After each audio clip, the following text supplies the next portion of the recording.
Los Angeles Rams going through what y'all need to know to make some money on this team in 2021. So obviously a really good year for them last year. Make the playoffs, go 10-6 despite still having Jared Goff at quarterback, have an outstanding defense when going into the year. Maybe not a lot of people expected that to be the case. And overall, definitely a lot of positives to take away. As far as my betting record on them, it's whatever. 8-6 on strong bets, 13-11, and 22-18 overall. So you're still making money, just as you're going to be with every team, but not ideal. And what was the reason for that? Well, it was definitely at the beginning of the year. I thought their offensive line was going to be pretty horrifically bad, and it was only mediocre, and there's a huge difference between those two. So that was a big part of it, as well as maybe underestimating their defense at times to a degree.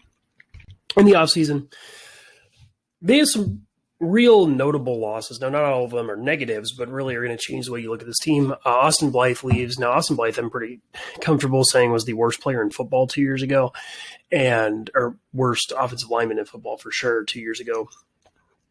That obviously was not the case last year. He was actually pretty serviceable. And regardless of what you want to say about him or what he's going to be, they are losing somebody who was a real part of their team last year. Gerald Everett, normally for every other team, I would be way more fucked up about this. Gerald Everett's an extremely good player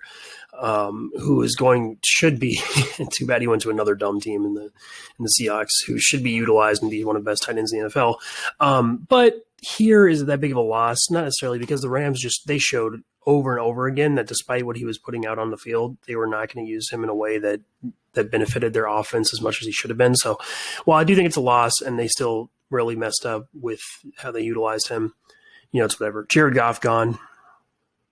I'm going to I don't want to roast Jared Goff too much until I get to the Lions video, so I'm going to hold off on that, but obviously bringing in Matt Stafford as replacement. Josh Reynolds and Malcolm Brown.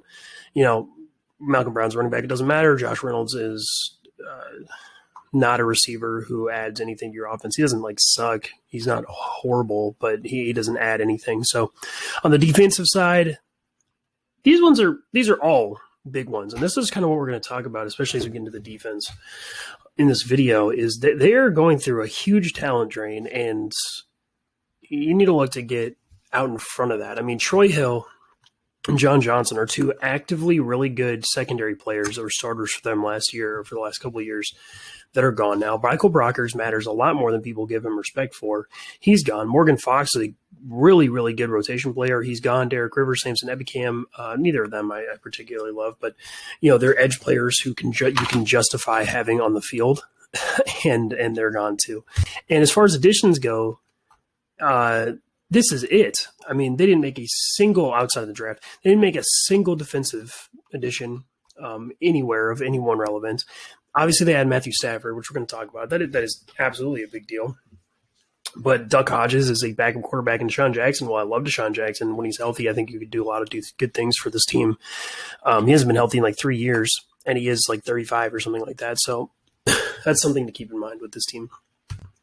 Real quick with the draft class. So with the rookies, with all this stuff, until they play on an NFL field, I don't really want to talk about how good or bad they might be because I don't think there's much use in it. I'll be able to tell you once they actually play in the NFL. But interestingly,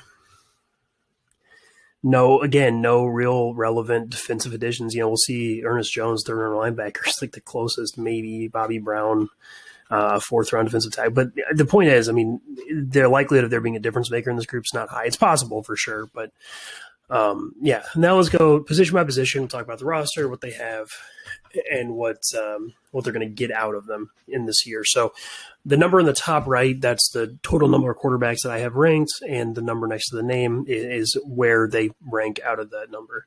So Matthew Stafford, as you can see, I think Matthew Stafford is really, really, really good. And his addition to this team is gigantic. Now, in these sections, I'm going to talk more about the player themselves as opposed to the impact they're going to have on the team. We'll get to that when I talk about the offense as a whole. But yeah, Matthew Stafford is a player who consistently makes correct decisions, is constantly accurate, legitimately understands and reads defenses, and does positive things all the time. Now, he is clearly a couple tiers down from the guys in the top 4 and 5. Reason for that being he does have some real struggles as a red zone player at times. And while he does constant amount of positive things, it's not every play. He can still make some real mistakes. And he can struggle at times to work in the flow of an offense as opposed to just doing things by himself. But you got to remember, a lot of that comes down to the talent levels and system he's been playing in Detroit for a long time, which has alternated between, okay to downright awful. So, yeah, the point is Matthew Stafford is really, really good. John Wolford, actually, when he came in for the Rams at the end of the year last year when Jared Goff got hurt, like, that guy doesn't suck. He's like legitimately a threat as a rushing quarterback and as a guy who's making decisions with short passes. Well, I don't think he's anything that should ever be starting. It's not like you're so screwed it's impossible. Duck Hodges does suck. Bryce Perkins never played. Then we get to the running backs. It's whatever. With running backs, because as I talk about just with them in general, there's only like 3, 4, 5 guys in the NFL who even matter to any extent anyway. And the Rams definitely don't have one of those. Darrell Henderson, I actually like. I think he's pretty clearly, even before the Cam Akers thing, which we'll talk about at the end, was the best running back on this team. So I like that should be getting more snaps now. He's a dangerous player. He's fast enough to matter. He can actually turn plays into relevant gains and even potentially touchdowns, which is a big deal. Definitely good. Past him, though, I'm assuming they're going to make an addition because there's nobody here that's done anything ever. Like, Raymond Calais was a rookie last year. I think they got off like waivers at some point. Xavier Jones, I believe, is in the NFL for a couple years and not played a single snap. Maybe he was a rookie last year still. Jake Funk, Otis, like late undrafted rookies. So, it's whatever. But again, with the way this offense functions, am I concerned about this? No, especially this position. And Darrell Henderson's more than good enough if they just give him snaps to make up whatever production they need at the running back position. Cam Akers, I'll just mention him real quick. Obviously, tore his Achilles, blew out his Achilles, won't be playing this year. Whatever.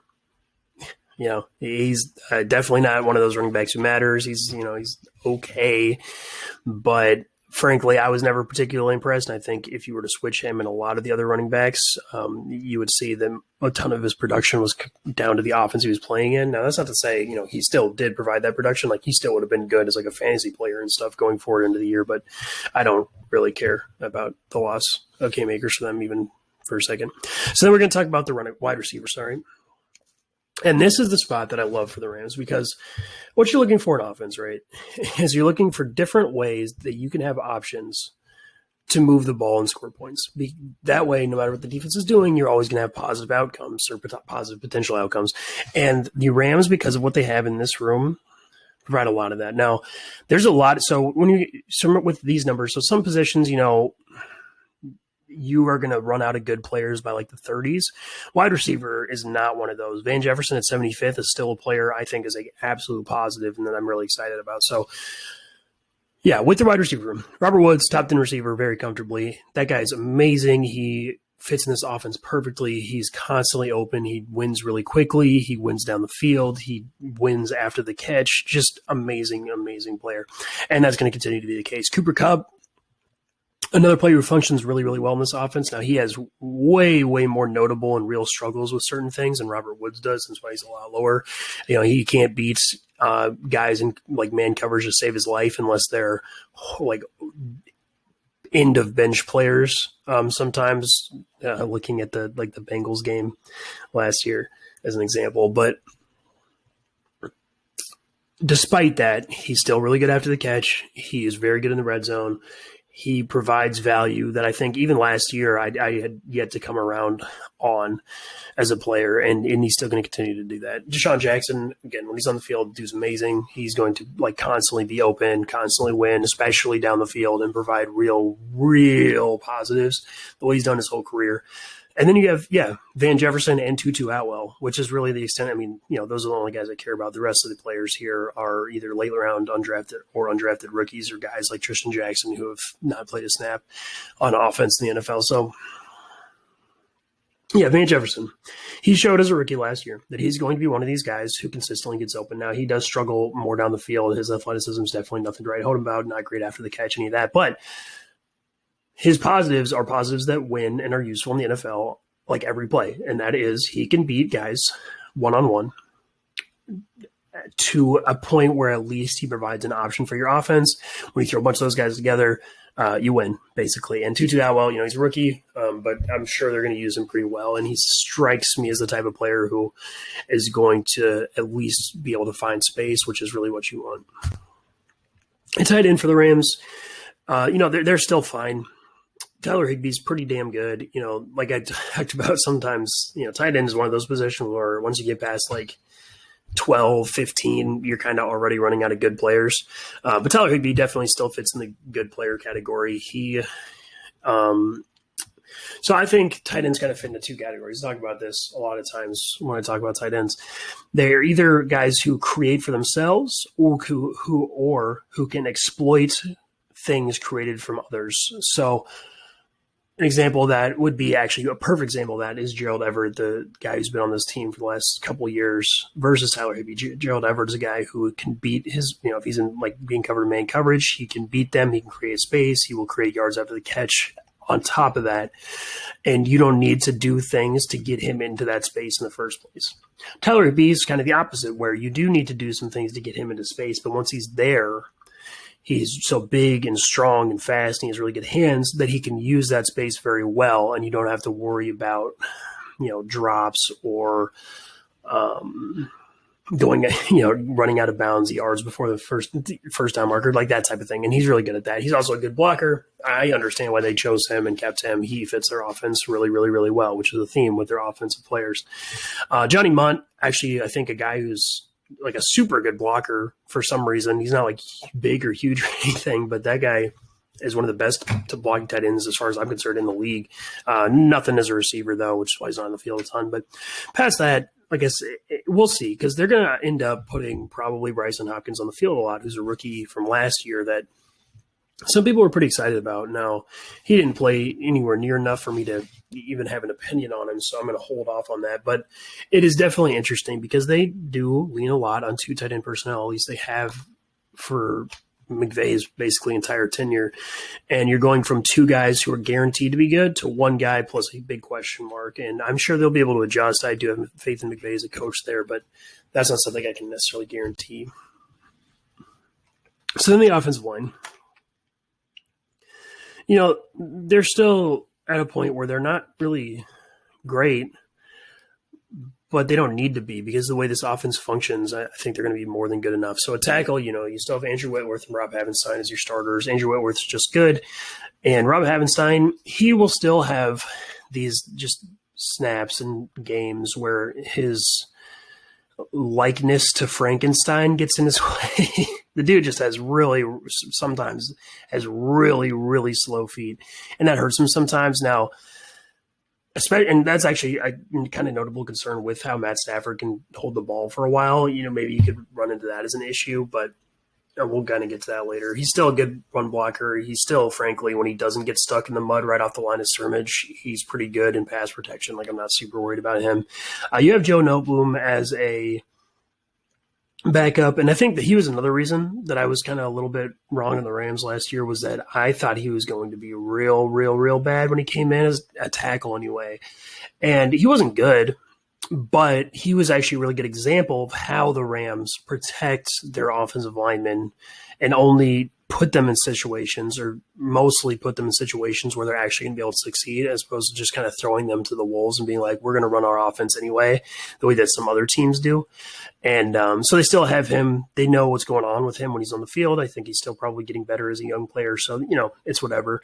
At guard, this is the spot I'm probably happiest with. Not probably, I think definitely am happiest with for them. And that's because you have three guys who I'm comfortable starting: David Edwards, Austin Corbin, Bobby Evans. I don't think any of them are particularly great, but none of them are bad for sure. And they're all going to function pretty well in this offense. Past that, you have guys, Terrell Timby. So he's ranked as almost the worst guard in the entire NFL. That's maybe a little harsh because he just does a very small amount of snaps, but he did start a game at the beginning of last year 2 years ago, sorry, and boy, was he bad. So that's something to know, but, with those other guys, who knows? Center, though. This is the issue. And if there's anything I'm concerned about, it's definitely this. Brian Allen is horrible. Horrible, horrible, horrible. And as of right now, at least from what I've heard, it looks like they're intending on starting him at center. I know there was talk about them moving Austin Corbett to center and starting Bobby Evans. That is what they should do. That's not an argument, but it looks like that might not be what they do. And if they have Brian Allen as a player who's going to be on the field every snap, they're going to get hurt because of it. For sure. He can't keep up with anything. He doesn't function in pass protection. He's not strong. He's not quick as a run blocker. He barely affects people in space at all. He doesn't move guys up the line of scrimmage unless he's in, unbelievably advantageous situations. So that's something I don't like at all. No, it's still the center position, and even the worst center in the NFL, it's hard to tank an offense by yourself as a center. And so that does apply here more notably than probably any other case that you can have. So let's talk about the offense as a whole and how it's going to function. And here's my thing with this offense this year and why, despite my concerns, especially once we get onto the defensive side of the ball, I'm very comfortable saying they're going to be good and they're going to be consistently good. And it's because when you look at this offense, you have to ask yourself, in what scenarios are they not good? And those scenarios just don't even exist, right? Because you're taking a super, super positive offensive scheme who is consistently creating yardage, in small doses on a play-by-play basis with no issues almost universally, especially now that they don't have to deal with Jared Goff's – don't want to say too many mean things, but especially now that they don't have to deal with Jared Goff tanking a lot of the stuff that should have been working even better for them. This offense is going to be able to still run the ball under McVay. The offensive line is absolutely good enough for that. There are – potentially 5, for sure 4 positive expected value receivers and 1 elite guy in Robert Woods who are constantly going to create options on that side of the offense. You still have Tyler HIGBEE, a really good tight end.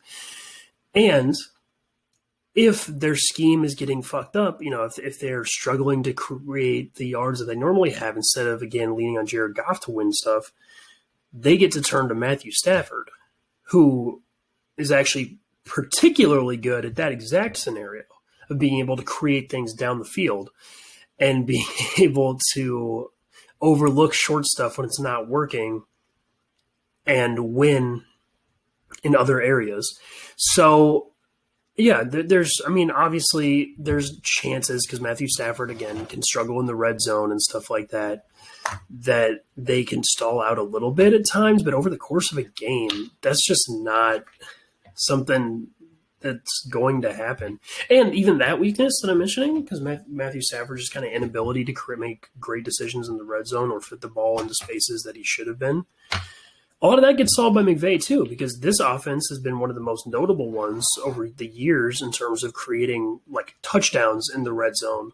Again, in spite of Jared Goff being their quarterback. So, yeah, not a lot of concerns for this offense outside of Brian Allen. Like I said, if a center is so bad he's going to take an offense with this many positives, then that's incredible, and it's not going to happen. So, yeah, this offense is going to be good, and it's going to be consistently good. But now let's talk about the defense. And I think this is absolutely the more interesting side of the ball to talk about with this team as far as their outlook for this year, because it is not as rosy. Their defensive line, the starters are still good. Aaron Donald is actually, before we talk about anything with this, Sebastian Joseph Day should be ranked 15th in nose tackles, and Greg Gaines should be 40th. Just to be clear, Sebastian Joseph Day is very good. But yeah, so you still have a good starting group in Aaron Donald, Sebastian Joseph Day, and A'Shawn Robinson. You've got, that is one of the most dominant run defending lines in the NFL, and you have the best player in the NFL with Aaron Donald providing pass rush and penetration. But with this page specifically, you're going to notice a ton of talent training that have gone through. Like I said, you go from them having all these guys, plus Michael Brockers, plus Morgan Fox, plus some other guys who could legitimately play that I'm kind of blanking on from the top of my head right now, to a ton of question marks and or rookies who I'm not super ready to expect anything from. So it's a concern, and especially with the loss of Michael Brockers specifically, right? Because, well, here, we'll get to that when we talk about the whole defense. Let's talk about the players individually. Yeah, Aaron Donald, I don't even want to spend that much time on him. He's amazing. He kills everybody all the time. You already know that. Sebastian Joseph-Day is a really, really legitimately good run defending nose tackle. He consistently not only does he hold the point of attack, he actually changes the point of attack a little bit on almost every play. He can get in the backfield a little bit, even as a pass rusher. I don't think he's like incapable the way that some other, big fat nose tackles are. A'Shawn Robinson as a player is fairly underrated. He can toss people a little bit, especially as a run defender. He's kind of a monster. Not much of a pass rusher at all, but really good. And Greg Gaines is the only guy who's played snaps relevant enough for me to even talk about. Greg Gaines is actually good as a backup nose tackle, absolutely. He does a lot of things fairly similar to Sebastian Joseph-Day, just without a lot of the consistency, and he's nowhere near the penetrator that Joseph-Day is. But yes, then we'll talk about the edge players, and this is kind of an issue for them. Leonard Floyd's good. He's not great. He's good. And he functions well in the way that this defense plays. But he's still absolutely not an elite pass rusher. He doesn't actually generally generate that much pressure by himself at all. Granted, he's asked to do a lot of contained stuff the way that the Rams play. He is a really good run defender, but again, he's not elite at that area either. So you have, a useful player you can argue for being on the field for a bunch, but not super elite. And on the other side, there's a bunch of questions. Terrell Lewis was not good when he played last year. He wasn't horrible, and he didn't play a ton. But he's not somebody. He didn't really show me anything that I'm like, oh yeah, I'm encouraged for him to be on the field a lot more. Justin Hollins came over from the Broncos and plays decent. I don't hate him. I think he can function there, but he's not somebody that I'm like, yeah, get him on the field. He's going to make a difference. He just I don't think is going to suck. Obo Okoronkwo is the best pass rusher of this whole group, and he's just kind of mediocre at it, and he's not a relevant run defender. So huge questions and no depth at the top to keep those questions from coming up every game. So real issues there. And then those other guys just either haven't played or are rookies.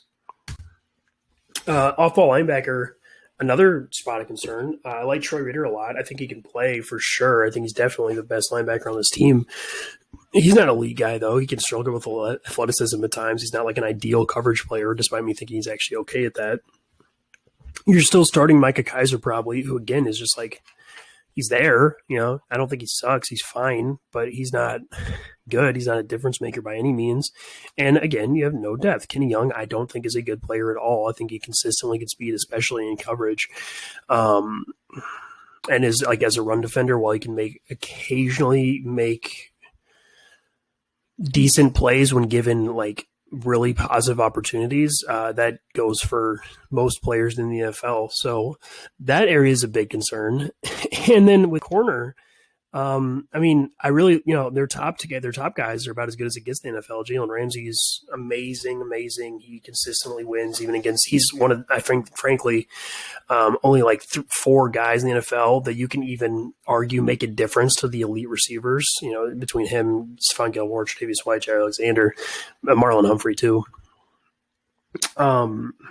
Because when you talk about a guy like Devontae Adams, Julio Jones, stuff like that, if you don't have one of those top 5 guys right there, then I just borderline don't even care because they're going to be getting beat consistently. Jalen Ramsey at least can actually mitigate that. And Darius Williams, a player who I wish I mention it every time I say his name. I wish I would have had my YouTube channel going into last year because I would have told you about how good he was because he played for the Rams at the end of the season the year before, and he was real good.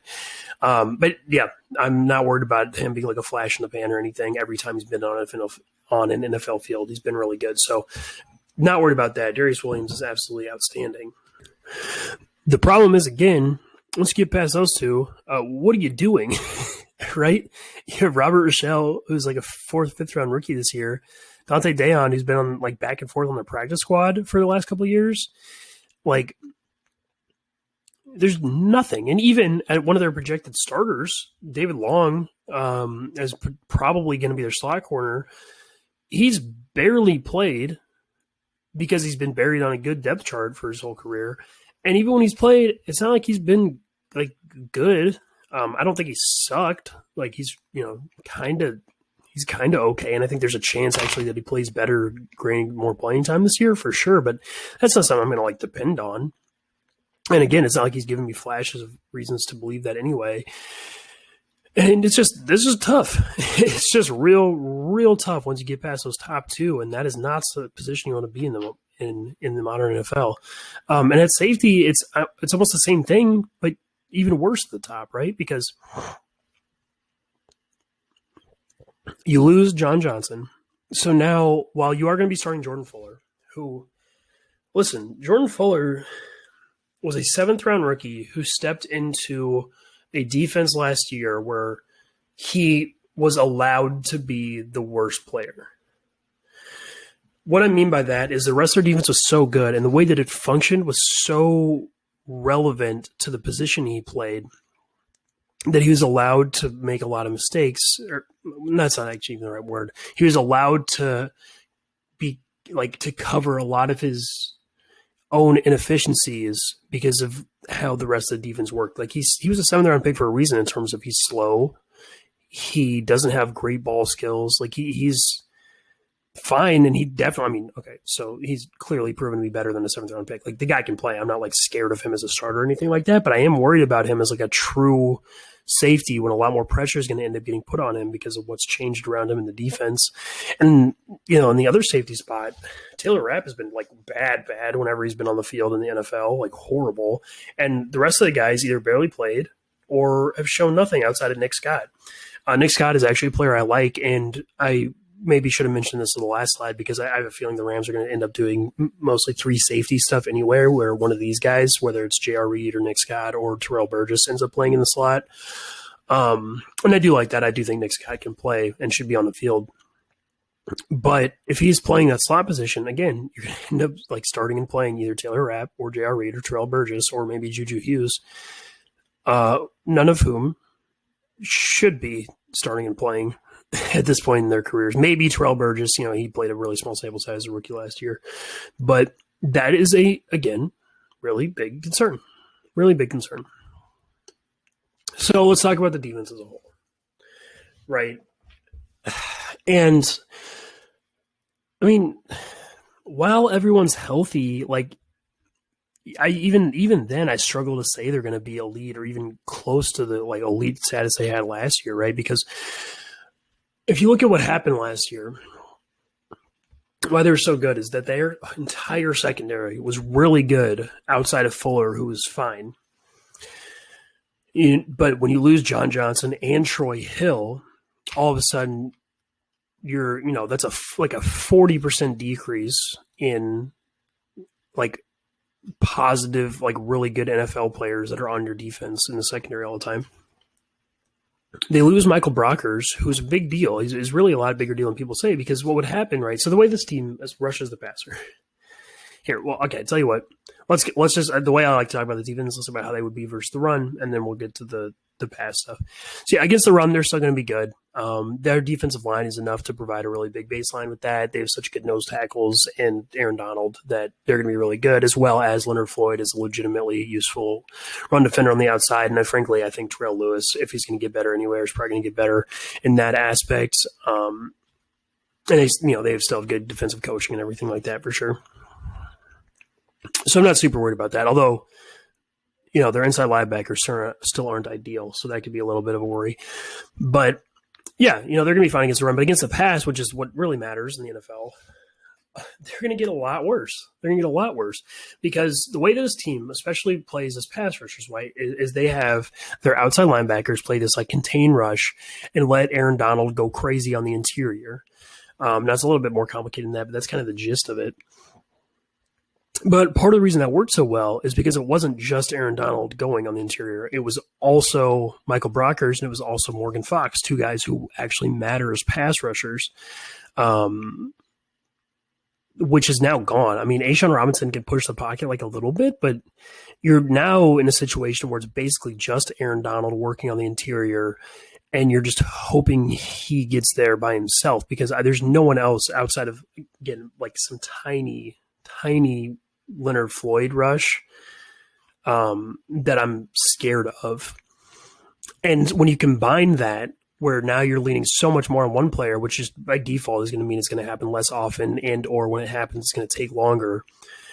That means you're putting more pressure onto the secondary, which you also, as I mentioned, are taking away from this offseason. So you're going from a really, really good secondary plus a good pass rush and a good scheme to a whatever pass, or it's still Aaron Donald, but an Aaron Donald pass rush by himself, more or less, going against David Long or Nick Hughes or Taylor Rapp or whoever, and God forbid if one of their Jalen Ramsey or Darius Williams gets hurt, then they're even in a worse spot. So that is a huge concern with this defense. Is I think they're going to be a lot worse. And while their offense is going to step up a lot, I still think they're going to be a good team overall. That is my main thing with them. So looking at their schedule overall, based on what we've talked about, what are we looking for? What are we concerned about?